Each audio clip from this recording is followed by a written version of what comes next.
Ya sekarang saya akan mewawancarai salah satu komunitas motor yang ada di Cimahi, yaitu Warjang MC. Apa kabar Kak? Baik, baik.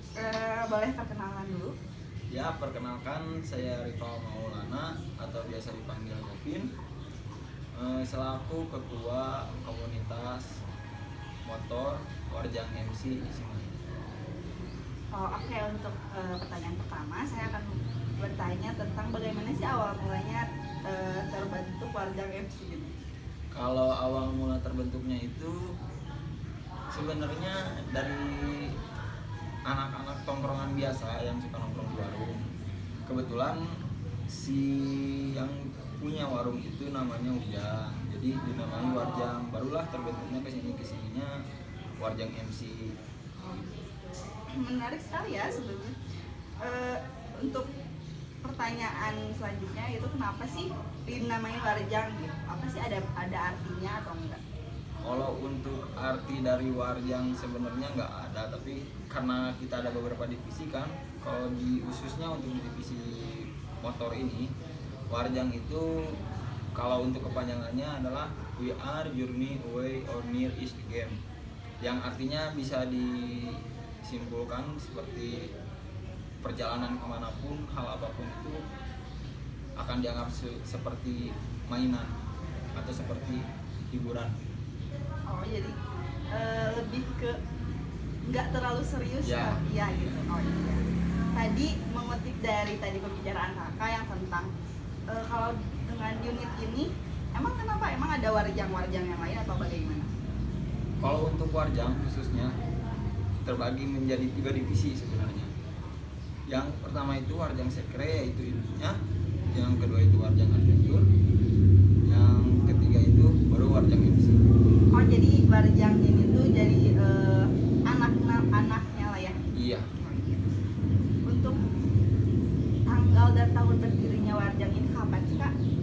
Kalau untuk Warjang Sekrenya dari awal Warjang komunitas itu dari tahun 2010. Tapi kalau misalnya khususnya untuk divisi motor ini atau Warjang MC, berdirinya itu tanggal 13 Desember 2012. Oh udah lama sekali ya Kak. Untuk ketuanya emang dari awal kakak atau emang udah ganti gitu? Kalau untuk ketua, setahu saya dan dari yang sebelum-sebelumnya, ketuanya itu biasanya diganti per 2 tahun sekali. Kakak tahu nggak sih bagaimana, kenapa sih dibentuk Warjang ini? Apa sih tujuannya dibentuk Warjang ini? Kalau untuk tujuan dibentuk Warjang sebenarnya untuk menyalurkan hobi anak-anaknya di tongkrongan gitu. Biar kalau kemana-mana itu yang sehobi, jadi kita jalan bareng. Misalnya kita ngadain touring, kan pasti nggak sendiri gitu kan, pasti bareng-bareng, rame-rame. Jadi biar enak aja gitu, kayak ada Rame ya? Iya. Ada berapa sih di komunitas Warjang MC ini? Ada berapa orang, berapa anggota gitu? Kalau anggota ya, kita balik lagi aja ke dulu bentar. Kalau dulu itu anggota ada sampai 50 member. Cuman karena memang terlalu banyak ya, dan banyak yang gak aktif juga, jadi ada kalau bahasa di biker itu dilakukan pemutihan. Pemutihan itu hanya dicari member-member yang aktif, sisanya dikeluarkan istilahnya secara tidak resmi atau tidak formal. Penarikan atribut semua. Oh gitu ya Kak, aduh takut juga ya. Untuk selanjutnya, adakah kendala dalam membentuk, dalam menjalani komunitas ini? Kalau sejauh ini sih nggak ada ya kendalanya, tapi cuma satu kendala di komunitas ini, cuma cewek doang udah. Emang Cewek. ceweknya nggak ada atau emang Bukan. semuanya cewek cowok, semuanya cowok atau bagaimana? Memang karena semuanya cowok dan emang yang selalu jadi biang masalah itu cewek. Kalau ada cewek masuk ke circle kita atau ke tongkrongan kita aja, walaupun itu bukan member kita, pasti jadi masalah gitu depan. Gitu dia. Gitu ya. Menarik sekali ya. Untuk selanjutnya, kan di komunitas kakak tuh kebanyakan laki-laki ya. Bagaimana sih cara ngebangun kerjasama antar anggota untuk biar ya solid gitu?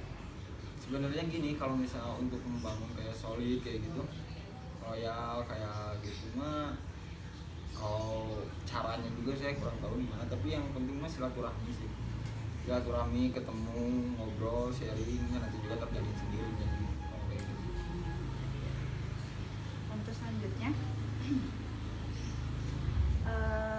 kan ini khususnya cowok semua ya, gimana sih cara, kan pasti ada masalah lah kalau misalkan cowok semua, gimana sih cara Anda sebagai ketua menyelesaikan masalah antar anggota itu? Kalau di Warjang ini, di komunitas divisi motor ini, ada masalah harus diselesaikan hari itu juga. Langsung diomongin depan orangnya langsung. Gak ada yang istilahnya, kalau cek Sundanya mah patuduh-tuduh dulu. Gak ada. Tapi langsung aja diomongin. Langsung disamperin orang yang bermasalahnya, langsung suruh ngomong depan dia. Langsung beresin di situ juga. Gitu kalau di kita. Oh, jadi jangan ditunda-tunda Iya. dulu gitu ya. Ya, untuk selanjutnya ada nggak sih diskriminasi antar anggota?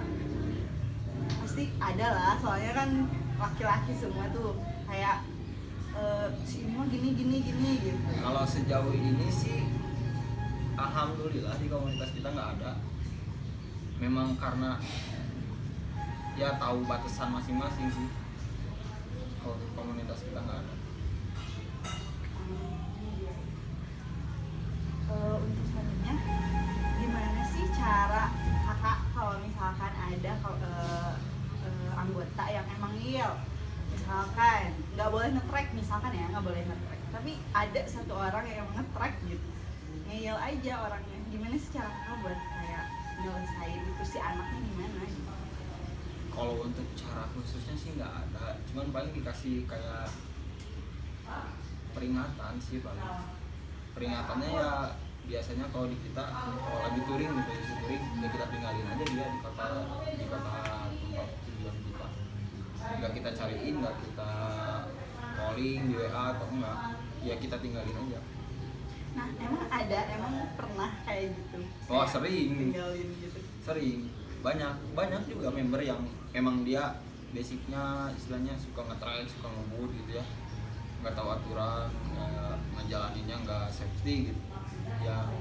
Ada Aja pasti ada aja. Terus itu orang nanti balik ke kotanya gimana? Sendiri Ya, aja gitu? sendiri, kita nggak pikirin. Gitu ya. Jadi ada efek jerah lah ya buat Ya. orangnya itu. Untuk selanjutnya, apakah komunitas kakak itu menjalin kerjasama sama komunitas lain gitu? Oh, kalau itu sudah pasti, sudah jelas. Kayak di Cimahi ini kan ada forumnya tersendiri untuk komunitas motor. Kita harus istilahnya masuk atau ngedata komunitas kita di, ada namanya itu FBCB, Apa itu? Forum Bikers Cimahi Bersatu. Kayak gitu. Kayak kalau misalnya ngejalin antar komunitas ya itu sudah pasti ada istilahnya. Kalau di anak motor itu namanya soan. Nah, itu yang menjalin Jadi itu tuh orangnya komunitas persoalan- antar oh, komunitas. komunitasnya. Ya. Oh, oke. Jadi ada wadah lah ya Nah, untuk ada menjalin wadah. silaturahmi Iya. antar komunitas bikers Cimahi ya. Iya. Gitu. Terus selanjutnya, ada event-event sosial nggak sih yang dilakukan komunitas kakak ini sebelumnya? Kalau itu memang selalu ada ya, sudah agenda wajib per tahunnya, setiap tahunnya kita itu melaksanakan baksos atau bakti sosial ke panti asuhan, tapi yang dikhususkan belum punya waktu tetap. Biasanya kurun waktu berapa gitu, atau setiap tahun atau bagaimana? Setiap tahun pasti ada, Pasti ada. di setiap tahunnya pasti ada baksos. Tapi untuk misalkan tiap bulan apa gitu? Kalau itu nggak nentu. Cara ngedapetin dananya itu bagaimana ya? Kalau untuk dana di kita itu ada uang kas kan yang dibayar per minggu. Dari uang kas itu biasanya kita gunain kayak untuk baksos, untuk biaya apa. Oke, sangat menarik ya. Jadi selain komunitasnya cuman bisa senang-senang aja, tapi mereka juga melakukan event sosial untuk membantu sesama gitu. Untuk orang yang ingin masuk ke Warjang MC, ada nggak sih kriteria khusus untuk masuk tersebut? Kalau untuk kriteria sih yang pasti yang namanya kendaraan motor di jalan raya yang pasti harus punya SIM sih. Itu yang pertama. Tapi kalau untuk syaratnya ya kalau saya dulu masuk ya paling ada prospek dulu. Istilahnya kalau nggak tahu prospek ini deh MOPD dulu kalau untuk masuk kuliah atau sekolah gitu. Oh, itu Biasanya gitu. selalu ada gitu. Kalau misalkan rekrutmennya emang selalu tiap tahun atau bagaimana? Enggak, kalau rekrutmen kita nggak kalau open rekrutmen seterusnya. Cuman kalau untuk masalah member yang mau masuk kita nggak maksa untuk masuk. Tapi tergantung orangnya dia mau masuk silahkan. Kalau enggak juga ya.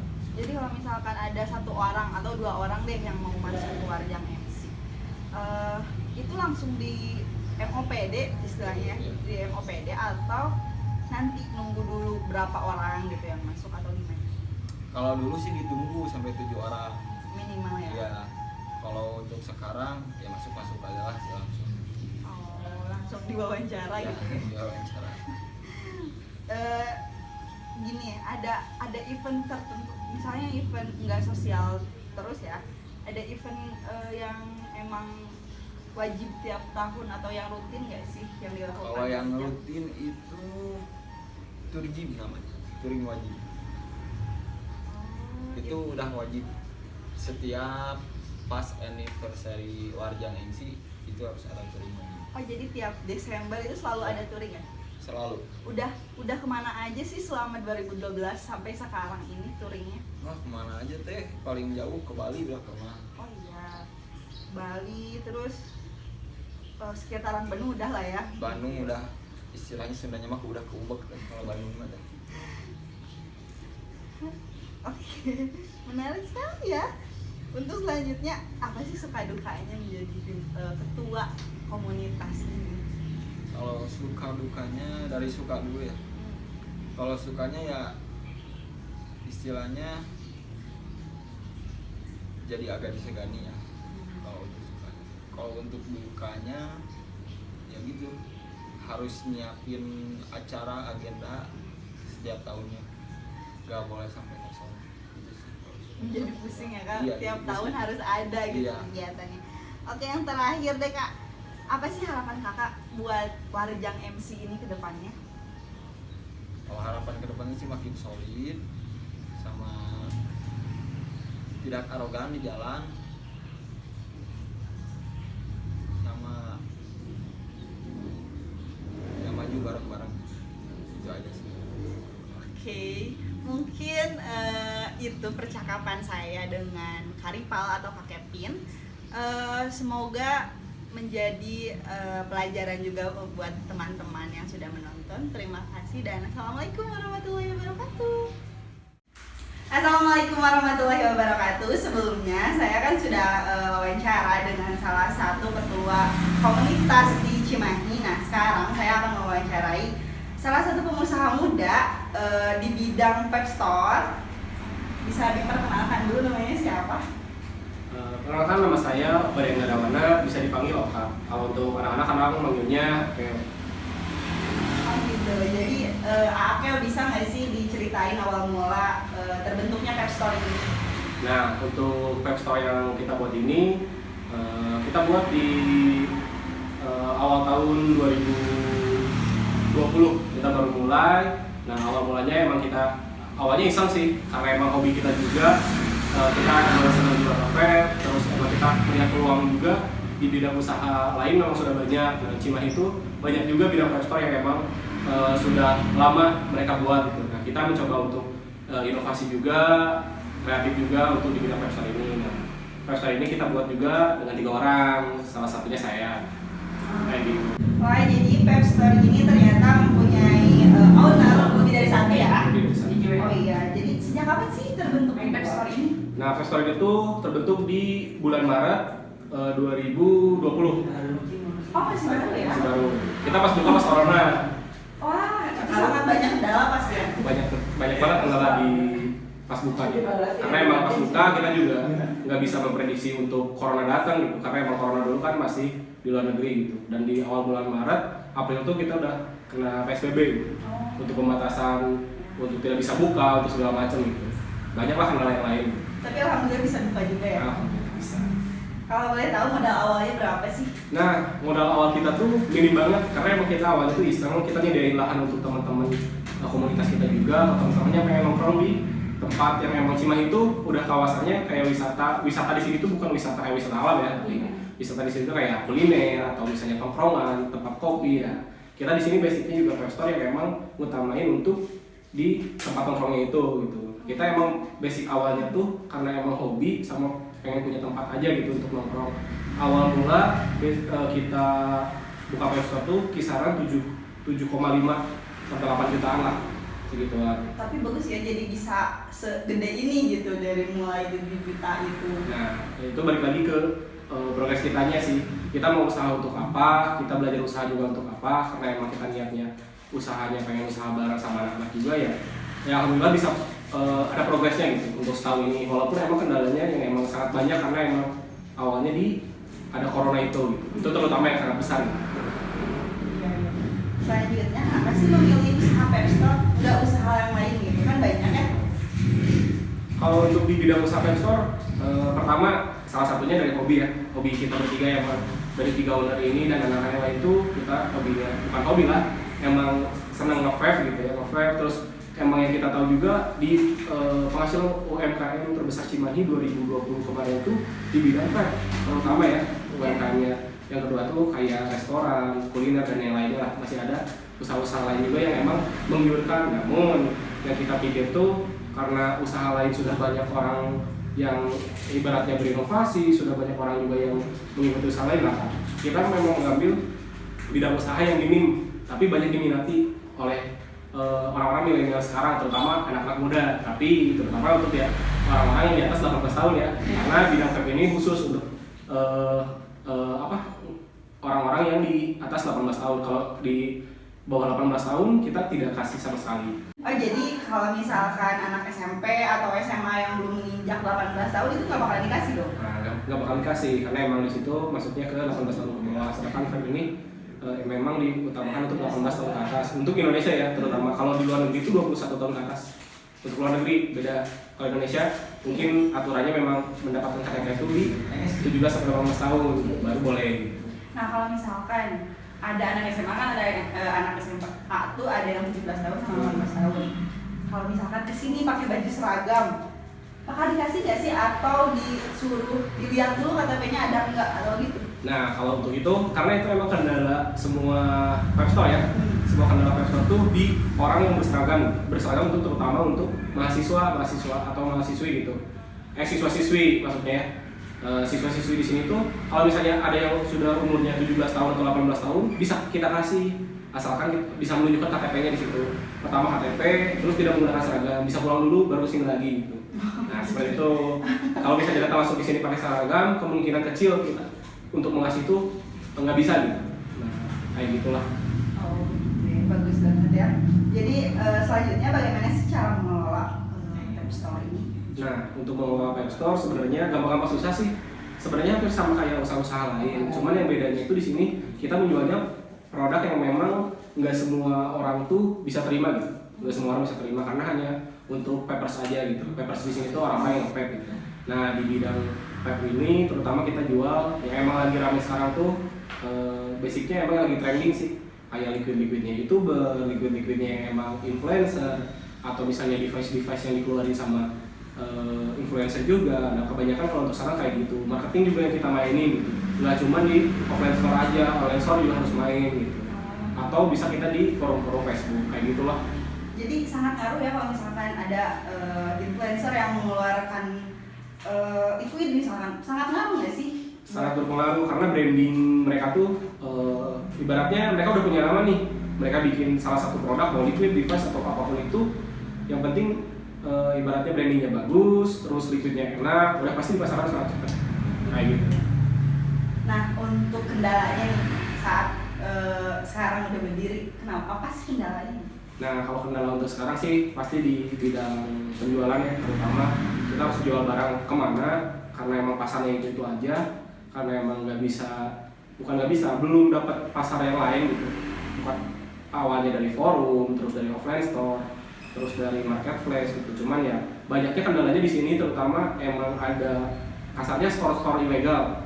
Store ilegal di sini tuh kalau misalnya kita nih mau bikin web store, kita bisa ngambil barang kalau misalnya kita udah punya toko, baru kita bisa ngambil barang. Jadi kalau misalkan tidak ada toko Nah, nggak bisa, harusnya nggak bisa, karena itu aturan dari distributornya kayak gitu. Cuman mungkin ada agen-agen nakal yang emang sekarang tuh membolehkan untuk orang-orang pribadi gitu, dia bisa ngambil liquid atau ngambil barang-barang yang lain agar bisa dijual. Nah, kita rusak pasarnya di situ gitu. Harga di Web Store kan rata, misalnya satu liquid kisaran 150 sampai 180. Nah, mereka tuh bisa andar dari situ gitu. Kayak gitu. Rusaknya kendalanya tetap dari situ sih kalau untuk sekarang terutama. Gitu. Untuk branding Web Store ini gimana sih, Kak? Nah, kalau misalnya untuk branding Web Store di sini, terutama kita main di Instagram atau emang kita main, kalau orang Cimahi mah bilangnya ya mulut ke mulut gitu. Kalau Cimahi banget mah congor tuh congor gitu kan. Kalau Cimahi banget gitu, kayak gitu. Branding kita sih di situ. Karena emang masuknya kalau misalnya branding kayak yang lain kayaknya nggak bakal masuk sih. Untuk yang lainnya gitu. Pasti masuknya tetap di kayak Instagram atau Facebook atau misalnya emang dari kitanya sendiri gitu, ngomong ke orang. Jadi masih menggunakan ini ya, sosial media untuk nge-brandingnya. Untuk selanjutnya kan tadi kakak ngomong ownernya ada 3 nih. Nah, gimana sih cara membuat timnya buat solid gitu? Nah, karena emang dari awal kita ininya untuk membuka usaha bersama bareng-bareng untuk jadi anak-anak ini gitu, 3 orang. Nah, kita tuh bikin usaha ini tuh yang emang pertama satu visi satu misi dulu. Kita juga agendain yang namanya untuk briefing ini tuh bisa 1 bulan sekali atau 3 bulan sekali. Nah, briefing ini digunain untuk apa? Misalnya membahas kendala-kendala yang sebelumnya ditanyakan, atau misalnya membahas apa sih yang kurang dari kita gitu, dari masing-masing. Dari situ yang emang udah jadi komitmen kita bertiga gitu, kita tuh bakal usaha bareng-bareng dan emang tujuannya ke situ gitu. Nah, untuk selama ini membangun Web Store ini, ada nggak sih kendala dalam tim kakak ini? Kalau untuk kendala dalam tim sih pasti ada ya. Ada di sini tuh ya emang pertama kita baru buka, kita juga orang yang baru terjun di dunia usaha gitu. Pertama kita emang masalah awal di pasar, kita nggak tahu pasarnya dari mana. Alhamdulillah salah satu dari kita tahu pasarnya kesini loh gitu. Cuman tetap marketing kita yang lemah gitu kemarin. Mulai dari situ kita belajar soal marketing, soal penjualan, soal upselling, soal yang lainnya lah, untuk gimana caranya kita branding nama juga gitu. Branding nama di sini teh nggak cuman kita jualan gitu. Bisa kita ikut jadi sponsor atau apapun itu gitu. Untuk selanjutnya ada nggak sih diskriminasi antar anggota? Nah, sebenarnya kalau diskriminasi sih kayaknya nggak ada sih ya. Cuman ya paling kita karena udah komitmen dari awal untuk diskriminasi itu bukan dihilangkan. Ada sih pasti ada, cuman halusnya mah kita cuman sindir menyindir aja lah gitu, untuk menyindir emang bangun motivasi masing-masing juga untuk bangun yang emang kita ini loh usaha kita gitu. Masa mau 1-2 orang aja yang jalan atau 1 orang aja yang jalan, namanya usaha bersama ya bareng-bareng kayak gitulah. Oh gitu. Jadi ada nggak sih Kak, ada partner kakak yang emang sulit ngeyel aja gitu, mau sendiri, nggak mau ikut tim, kumaha orang lah istilahnya gitu, ada nggak sih? Terus cara hadapinnya gimana? Nah, kalau untuk itu awal-awal pasti ada. Ya terutama untuk dari saya sendiri misalnya, atau dari teman dari yang 2 orang juga pasti ada kemauan dia sendiri. Nggak salah sih, karena emang tujuan mereka tuh ya emang untuk bangun toko ini gitu, untuk bangun web store ini tuh biar lebih ibaratnya majunya lebih cepat gitu, besarnya juga lebih cepat gitu. Ya, mengatasinya ya salah satunya ya emang dari briefing itu ya emang kita komitmen gitu. Gimana caranya 3 pendapat jadi satu pendapat, gimana caranya kita bermusyawarah memang untuk mencapai tempat itu ya kayak gitu. Dari 3 orang jadi satu kepala gitu. Mau nggak mau gitu, karena emang komitmen dari awal kita udah ke situ. Di saat emang ada satu kepala yang emang ini susah nih ngeyel nih, ya kita briefing lagi. Briefing itu di mana di 1 atau 3 bulan setelah ada masalah itu, atau misalnya emang bisa di tempat di situ juga langsung kayak gitu sih, untuk menyelesaikan masalah itu sendiri. Nah, untuk selanjutnya ada nggak sih Nah, untuk selanjutnya, apakah toko ini menjalin kerjasama dengan toko pet store lain atau gimana? Nah, untuk kerjasama di sini kita ada toko pet store lain gitu. Cuman itu basicnya kerjasama sama kita juga sih, kayak sharing barang gitu, atau sharing entity atau device dan yang lainnya gitu. Kalau untuk kerjasama memang bentuk dalam nominal uang kita nggak ada gitu. Nah, basicnya di sini tuh kerjasama antar pet store. Nah, salah satunya dengan pet store lain ada di Cimahi juga gitu. Oh, jadi ada nggak sih kayak wadah untuk kayak komunitas peps, toko peps atau apa gitu? Nah, masuknya kalau misalnya untuk komunitas, biasanya kalau di Cimahi bukan tentang tokonya, karena toko tuh sebenarnya udah jadi wadah mereka masing-masing gitu. Nah, adanya distributor dan distributor di sini tuh mewadahi untuk mereka yang ingin kayak belanja, yang emang aku tuh share kemana sih barang untuk vape store di sini tuh gitu. Cimahi itu ada beberapa tokonya kayak gitu. Oh iya. Nah, sebelumnya kan saya sudah lihat ya di Instagramnya ada Swam Team sama Swam Apparel. Nah, itu teh anak dari Swam Paper Shop ini atau gimana ya? Nah, sebenarnya itu tuh yang emang orang lain kadang buka cabang itu, kalau vape store buka cabang vape store aja gitu. Kalau di kita tuh basicnya ya nggak cuma vape store, harus vape store aja gitu. Karena kita emang di situ ada Swam Apparel yang emang basicnya fashion. Kayak kalau sekarang sih lainnya masih di sepatu. Nah, kalau misalnya untuk Swam Team itu sendiri, basicnya itu mini e-sport sih. Kalau untuk Swam Team itu sendiri, karena emang basicnya kita juga orang komunitas, kita bikin di situ itu untuk orang-orang yang memang di Cimahi itu untuk mewadahi orang-orang yang suka game, terutama di PUBG, ML, terus AoV dan yang lainnya gitu. Nah, kita bikin wadahnya tuh, komunitasnya di situ gitu. Namanya Swam Team. Jadi masih ada sangkut pautnya Masih gitu ada ya? sangkut pautnya. Oke. Untuk selanjutnya, dari mana sih kakak mendapatkan barang-barang yang kakak jual? Nah, kalau misalnya untuk barang-barang kayak device, terus liquid, dan di sini udah ada juga ya di depan kita. Nah, ini ada device, liquid, terus entity juga, terus ada yang lainnya juga gitu. Nah, di sini tuh kita ada dari distributor, atau kita juga ada dari orang-orang yang emang kayak brewer liquid yang bikin liquid terus konsignasi di sini. Konsignasi di situ tuh sistem simpan jual. Kita nggak ditarget untuk menjual liquid itu gitu. Jadi dia jual, yang penting dia titip barang di sini, kejual kapanpun dan berapapun nggak apa-apa gitu. Nah, itu sistem konsignasi di situ gitu.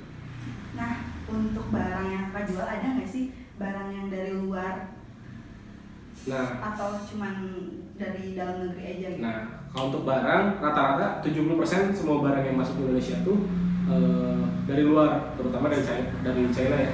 Nah, itu terutama dari sana 70%-nya. 30% yang di Indonesia tuh masuknya brand lokal mereka, terutama di liquid sama kapas. Nah, misalnya kayak gini, liquid kayak gini banyaknya di brand lokal Indonesia, terutama ya Bandung, Jakarta, Bali, itu udah emang brewer liquid yang paling gede lah.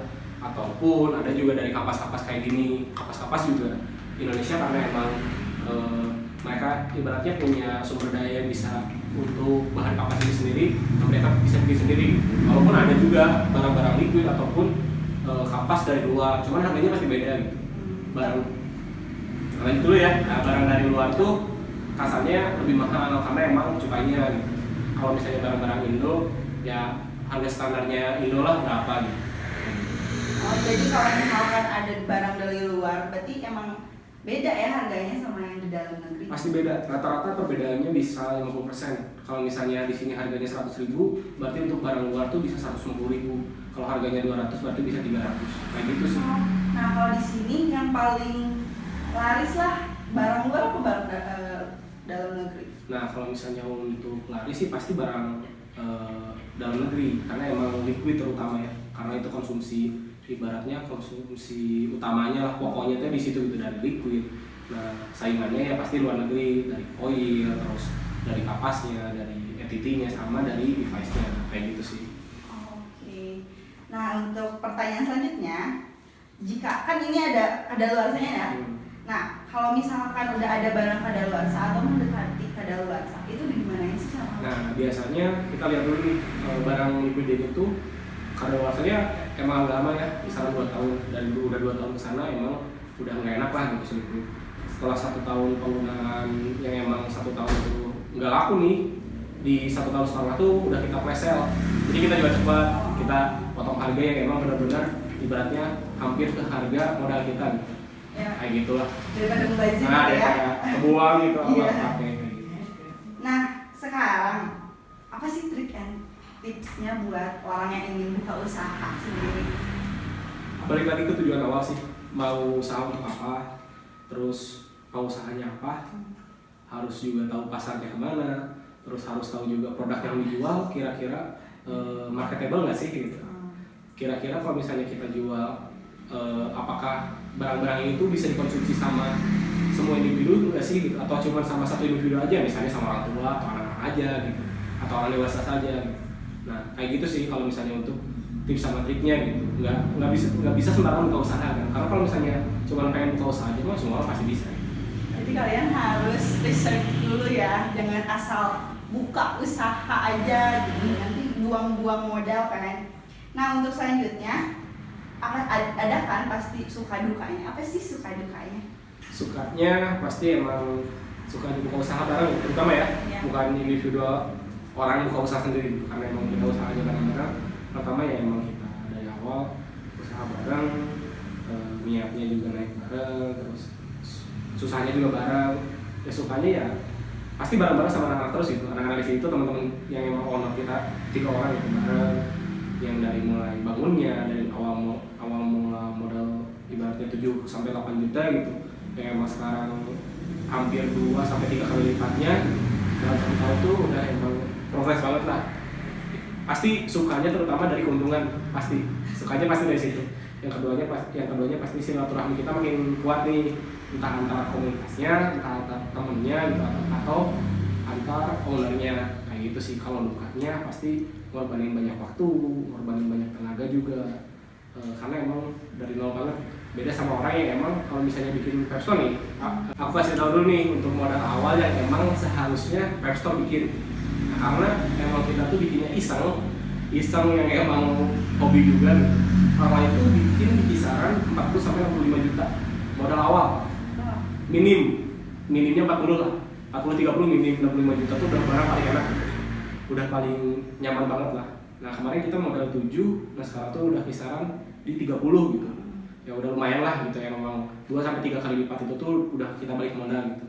Nah, cuman bedanya karena kalau enaknya orang yang modalnya gede, mereka tuh di saat ada orang yang beli itu keuntungannya udah bisa mereka nikmatin sendiri. Nah, sedangkan kita yang emang modal dari kecil dan dari nol, yang emang pengen tahu step by stepnya kayak gimana untuk usaha di bidang webstore tuh nggak bisa kayak gitu. Nggak bisanya kenapa? Karena emang keuntungan yang kita dapat tuh nggak bisa kita ambil sendiri. Jadi nggak bisa kayak gajian gitu, orang lain kan gajian dapat uang langsung gitu tiap bulan. Kalau kita nggak bisa, kita keuntungan yang dari yang emang kita dapat tuh kita lagi ke barang. Jadi ya sampai sekarang bisa segitu tuh ya karena kayak gitu selama berapa bulan kita terus kayak gitu. Tapi alhamdulillah ya. Alhamdulillah kalau untuk soal itu. Karena emang balik lagi ke niat awalnya sih.